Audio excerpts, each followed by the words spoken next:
Good evening, good morning, good afternoon, everybody. Welcome back to the channel. My name is Dante Toro, and today I have something that I've been wanting to do ever since I started this channel, and that is ranking all of J. Cole's projects. Between his mixtapes and released albums, we have about 10 different projects to choose from, ranging from the come up all the way to Might Delete Later. If you are a J. Cole fan, I hope I do you proud, and if you're not, I hope you learned something from this, and maybe I put you on to J. Cole. Regardless, before we get started, please make sure to like and subscribe. Check out all the other videos on this platform. Check out Talking to Myself, that comes out every single Monday here on YouTube and audio only platforms. I hope you guys have a great rest of the day. Let's rank some albums. So the first project that we have is The Come Up. It came out in 2007 when J. Cole was just a young 22-year-old who was hungry and trying to make a name for himself. Now, like most artists, your debut mixtape, your first ever project, isn't gonna be your strongest body of work. But what I do love about mixtapes in general is this is the hungriest that I think you'll get from artists. Despite it being his debut mixtape, he still has some songs that are recognizable and I go back to a lot, including Simba, I'm the Man, School Days, Dollar in a Dream, Split You Up, which I think is the best song on here, Dead Presidents, and Caroline on My Mind. Like I said, at the end of the day, it's a debut project, and debut projects aren't meant to be your strongest, but for a 22-year-old putting this out, it's a lot better than what I would have put out at 22 years old if I was in this position. At the end of the day, it is probably one of his projects that I revisit the least, or at least is one of the least revisited projects I listen to. I would probably give it a C because he has a lot of other strong bodies of work, and I think it's a good start. It's not a bad project, but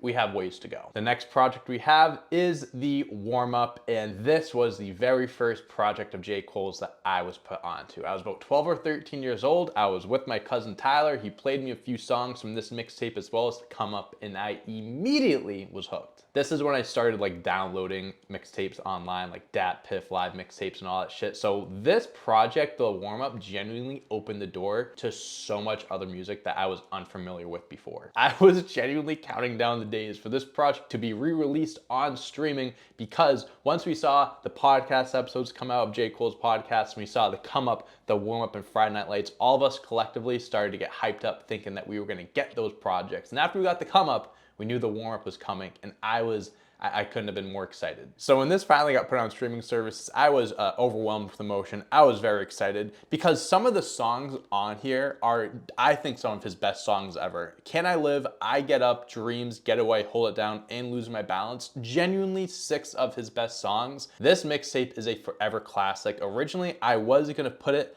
high A, but I kinda convinced myself that it is an S project. It really is. In the grand scheme of all of J. Cole's body of work, and what we'll go over, obviously, the rest of his mixtapes and albums, but The Warm Up is probably the project that I revisit the most. It's hard for me to put it anywhere below S, so that is exactly where I'm gonna put it. All right, next one we have Friday Night Lights. I'm just gonna do everyone a favor here. I'm not gonna waste any time. Friday Night Lights is, besides another album that he released later on, this is probably his best project of all time. This is the type of mixtape, the type of project that I would do anything. I would sacrifice anything in the world to be able to listen to this for the first time again. When this got re-released on streaming, I dropped everything. I was on Xbox with my friends, put my AirPods in, I lied there, and I just listened to this for like 5 hours straight, like 5 times in a row, however long that may be. I just listened to this non-stop. This project getting re-released was probably the best thing that ever happened to me and my mental health, because going back and being able to listen to this just brings me back and just puts me in such a happy mood. I hate saying the word classic or a timeless project, but 2 of J. Cole's first projects are truly some of the best mixtapes you'll ever listen. This project will always be on the S tier, and if you haven't listened to this, please, I give you permission to pause this video and go and listen to it now and then come back to this later on. Like that, I'm totally cool with that if it means you're listening to this for the first time. I envy you. I'm jealous of you. You have to listen to this once before you die. All right, next up we have his debut album, The Sideline Story. And this came out in 2012. I remember being in 8th grade when this came out, and it's his first album. Some artists, their debut albums, end up being their best work. But most of the time I feel like, again, it's a starting point, it's a jumping point, and it's something that you learn from and you grow from. People might consider Sideline Story one of J. Cole's worst projects, but honestly, I respectfully disagree with that. Maybe it is just a nostalgia thing, because it did come out in 8th grade, and I did listen to this religiously. Like, Rise and Shine was my ringtone, was my alarm waking up for 8th grade every single day. As much as I do think it is in the bottom half of his discography, I think it's more because of his other strong bodies of work and not because of this album itself. Can't Get Enough, In the Morning, Lights Please, Lost Ones, which I think is severely underrated and one of J. Cole's best songs. Nobody's Perfect, Rise and Shine, God's Gift, Breakdown, and Workout. Can't Get Enough, Nobody's Perfect, Workout, those are probably the most popular songs off this album, but there's a lot of slept on songs on here, a lot of gems that I feel like people don't go back to enough or don't want to give the flowers to. I think this is probably an album on the bottom half of his discography, but I think it's a very underrated project that is filled with underrated tracks, and I really do think it's an impressive debut album for what it is. With all that being said, I'm going to put it at B. Next up here, we have Born Sinner, and I'm not going to waste your guys' time again. I'm just going to throw it here in S, and this might be a tier that some people might disagree with me on, but if you're a real one, you do agree with me on it, because Born Sinner, besides another album that we haven't gone to yet, I think is the best J. Cole album of all time. And when this album came out, when I tell you I religiously listened to it nonstop, I can't emphasize that enough. I would be in the back of my friend's mom's van listening to Illuminati with my headphones in, just studying and just like listening to the lyrics. I was just in awe of how great it was, because at this point, like listening to the warm-up, Friday Night Lights, Sideline Story, so now I'm hooked. Now J. Cole at this point has cemented himself as my favorite artist, so any album he's coming out with, I'm anticipating it, and I'm hoping that it delivers, and my God, did Born Sinner deliver. Every song on this album, I'd say, is great or even better. There's so many songs on here that I think could be considered some of J. Cole's best songs. Without even mentioning it, we have Power Trip on here, of course, but then we have songs like Illuminati, Land of the Snakes, Trouble, Runaway, She Knows, Forbidden Fruit, Chaining Day, Ain't That Some Shit, Let Nas Down, Born Sinner, Miss America, New York Times, Is She Gonna Pop, Sparks Will Fly. This album is a classic. It belongs in S. It is such a beautiful project, and I really do think it is one of J. Cole's best, and underrated and slept on and not appreciated enough, and I really hope we give this album its flowers in time, because I really feel like we don't. The next project we have is Truly Yours, which is a mixtape series. There's 2 of them that got released. I'm just kind of putting it all together in one here. I actually think these Truly Yours projects came out before Born Sinner. I'm doing it afterwards here. I think I mixed up when it got released, but we have Truly Yours here. And I'll be completely honest with you, I think the 2 Truly Yours mixtapes have some of the best J. Cole songs ever. I really do think, like, Can I Holla At You, Tears for ODB, Crunch Time, Cousins, Kenny Lofton, 3 Wishes, Chris Tucker, Cold Summer. What I hate about mixtapes not being on streaming is the audience of people that haven't been exposed to that music, like the come-ups, the warm-ups, Friday Night Lights. Now that's on streaming, they're able to have access to that and listen to music that they may have never heard before, and it gives them a deeper appreciation. I've always stood on that. I know there's legal stuff involved, and you get songs cleared and all that shit, but if it wasn't an issue, I think more people would appreciate those artists more, because like I said earlier, that is some of these artists' best work, and I think Truly Yours is filled with some of J. Cole's best songs, and I was hoping it was gonna get released on streaming with the podcast episodes and stuff, but it didn't. I'm still putting it A, because it's not a lot of music to choose from. It's only 10 songs. I actually believe Born Sinner, the Deluxe, the last 5 songs, was meant to be Truly Yours 3, but got added to Born Sinner, so putting it in A. Okay, Forest Hills Drive, I'm just gonna put it there. I don't really have much to say. I don't really want to waste much time at Forest Hills Drive, because it is J. Cole's best project. It's the album that really cemented him as one of the best rappers of this generation, because you have the big 3 of Kendrick, Drake, and J. Cole, and I think at this point, like, for someone like me, who's always been a massive J. Cole fan, I didn't see it this way, but I think maybe to some, He didn't have like a Good Kid, Mad City. He didn't have the star power of Drake at the time. I feel like J. Cole had these amazing mixtapes and everything, and Born Sinner was out at this point, but I don't think people credited him enough as the other two or put him on the same level. And I think Forest Hills Drive changed that. So he announced it 2 weeks before it came out. I was in my junior year Spanish class. I lost my fucking mind. Leaks were coming out like crazy. Fire Squad was the only leak I listened to, and after hearing how hard it was, I stopped myself and listened to anything else because I didn't want to hear the rest. I wanted to save it for when it got officially released. Went on the Forest Hills Drive tour, one of the best, probably the best show I've ever been to with him, Big Sean, Jeremiah, YG. Forest Hills Drive, just, it's an experience when you listen to it. You listen to it from start to finish. Love Yours, I think, is one of J. Cole's best songs. I think it probably is the most meaningful. And I mean, there's no such thing as a life that's better than yours tattooed on me. So that song means a lot to me. I think it means a lot to a lot of people, and the album means a lot to a lot of people. I hate to bring up nostalgia again, but when I do listen to this, it brings me back to high school, my later high school years, and great memories. So there is nothing that will ever take Forest Hills Drive off the S tier, and it honestly would take a whole lot for this to be replaced as J. Cole's best project. We'll see if he can do it with the fall off coming up, and we still have a few albums here to go to, but I don't want to be a spoiler, but there isn't going to be nothing higher than Forest Hills Drive here. All right, next up we have For Your Eyes Only, which some considered a huge drop off after Forest Hills Drive, which I understand because it is a lot different. It's a different vibe, a different tone, and it's a concept album. Like J. Cole, Forest Hills Drive was his childhood, his upbringing, his life lessons and stuff. He's putting it into music. While For Your Eyes Only is really about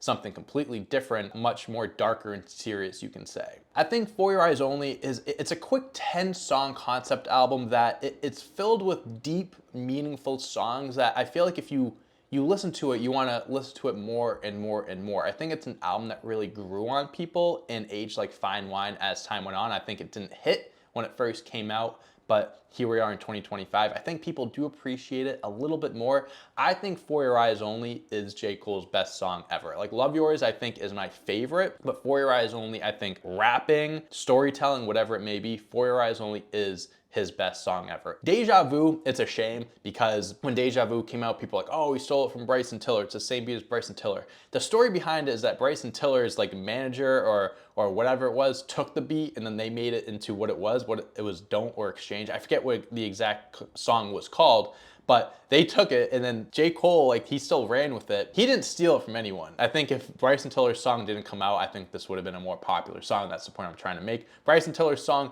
is better, I'll admit it, but I'm just saying if that song didn't exist, people would appreciate and not shit on J. Cole's Deja Vu as much as they did before. Do I think For Your Eyes Only is a step down from Forest Hills Drive? I have to say yes, because it isn't better than what I think is J. Cole's best project ever. But I do think For Your Eyes Only is in the top half of his discography, and it is an album that I think people will appreciate more as time goes on. For Your Eyes Only is a great fucking album. I think people are just blinded by them not enjoying it as much because it's different from Forest Hills Drive and just being an album that you don't hear a lot of those songs on the radio, or you're not gonna hear them on the top of the charts or whatever it may be. J. Cole didn't make this album for the point of making hits and stuff. He made this album and it is a beautiful story and it's something I still go back to and listen to often. All right, so we have 3 projects left here, and this one is it's a big what, because it was a completely unexpected album. Fans are not expecting J. Cole to drop KOD. Another surprise drop album, one that, again, coming off of For Your Eyes Only, so people are expecting J. Cole to come out hot here. People are expecting J. Cole, they want J. Cole to go back to the Forest Hills Drive days, right? He put out his best album, puts out For Your Eyes Only, which I defended, but people thought was a drop off. And here we have KOD, another concept album that I think was good, but fans just didn't want that at the time. The message of this album was very clear: kids on drugs, kill our demons. I think there was another thing there, but there are some great songs on there, like The Cutoff, Friends, Window Pane, 1985. Kevin's Heart was another great song. I love a good concept album. I think the message, if the message is clear and it's delivered and there is a great story behind it, I'm all for it. And I'm not saying I dislike this album, but I understand why it's considered one of his worst albums. I don't think it's a bad album, just in the grand scheme of all of his work, it definitely is in the bottom tier. Second to last album here, we have The Off Season, and this is the rapping J. Cole that fans were looking for during his last 2 albums. He came in hot, showing that he is hungry again. I kind of looked at this as a continuation of the Come Up, the Warm Up, Friday Night Lights, and then the Off Season, because the album covers were similar, him holding the basketball with the hoop, the fire in the background, everything like that. He showed on this album that despite his last few projects with his concept albums and stuff, he can still go toe-to-toe with the best rappers up today. I mean, I was more of a fan of the slept-on songs on this album, like Hunger on Hillside, Let Go My Hand, Punching the Clock, Applying Pressure, more than songs like My Life and Pride as the Devil. I did like those songs, and I thought they were great, especially seeing J. Cole rap Pride as the Devil, his part and the Baby's part in concert. This album was fine, nothing special, not his best, definitely not his worst. I think it was a definitely prove it project, him kind of putting it out there and showing people that, yeah, I can still do this and I'm still around. That message was delivered loud and clear, and here, I'm gonna put it at B. The last project we have here is his most recent release, Might Delete Later. This might be a little controversial, but I really like this project a shit ton. I am a firm believer that if 7 Minute Drill was not released on this album, and then all the controversy started with the whole beef with Kendrick and Drake, and then J. Cole deleted the song and kind of removed himself from the beat, if all of that didn't happen, I think this project would have been in a lot more people's like end of the year list, like top 10 projects, whatever, because it really is a great project. Crocodile Tears, Hunting Rabbits with the Kristaps reference is the best. Hide Your Bitch, HYB, Fever, Sticks and Stones, 2001, Trade the Truth, and Ibiza, which I think one of the best rap songs of the year. When it came out, it was a surprise drop. He didn't say anything about it beforehand. When it came out, I was on Xbox and my friends immediately turned off my Xbox and just bumped this for hours. I was dancing in my kitchen, going crazy, having a good time. I really think this is a fun project. I think people hate on this project because the fun thing to do now is to hate on J. Cole. I think it's just become a meme. I think it's just because of jealousy or whatever it is. Maybe people think he's corny. I don't know what it is. I think it was one of the better rap albums to come out this year, but people like to focus more on the more popular stuff, the fun stuff, like the beef and shitting on him and all that. So with all that being said, I do think Might Delete Later belongs in B. I think it's better than KOD and the Come Up. I don't think it's obviously on that A tier, but for what it's worth, I think Might Delete Later is really good. And if I'm saying all this and you're like, I don't know if I agree with you, just go back and listen to it again. Pause this video, go back and listen to it, then come back, because maybe your opinion will change if you listen to it this time around. And there we go. That is all of J. Cole's projects and mixtapes ranked. We did leave off Revenge of the Dreamers, Gangsta Grills, all that stuff. I'm not including those like Dreamville mixtapes on here. At C, we have the Come Up and KOD. At B, we have Sideline Story, the Off Season, and Might Delete Later. A, we have Truly Yours and For Your Eyes Only. And the S tier, we have Forest Hills Drive, Born Sinner, Friday Night Lights, and The Warm Up. There are 4 in the S tier, and I'm like, is that too many? To me, no. I think those 4 albums, those 4 projects are classics. And again, you want to talk about the big 3, Kendrick, Drake, and J. Cole, and you want to say who's better than who. Everyone will have their opinion at the end of the day, but don't discredit someone like J. Cole in that conversation. I know Kendrick and Drake are the bigger names, but J. Cole has classic projects, timeless albums, and mixtapes that I think can hold in a battle with Kendrick or Drake. I'm not here to say who's better than who. I'm just saying don't discredit J. Cole. Give him his flowers while you can, because he truly is one of the best rappers of this generation, of this era, of all time, really. So let me know how you would have ranked J. Cole's projects, mixtapes, albums. Put it in the comments below. Please make sure to like and subscribe. Let me know also if you want to see me make more videos like this, J. Cole stuff, or even just other album rankings, whatever it may be. I had a lot of fun doing this, so maybe I'll do this again one day soon. I hope you guys have a great rest of the day, and I'll see ya. Peace.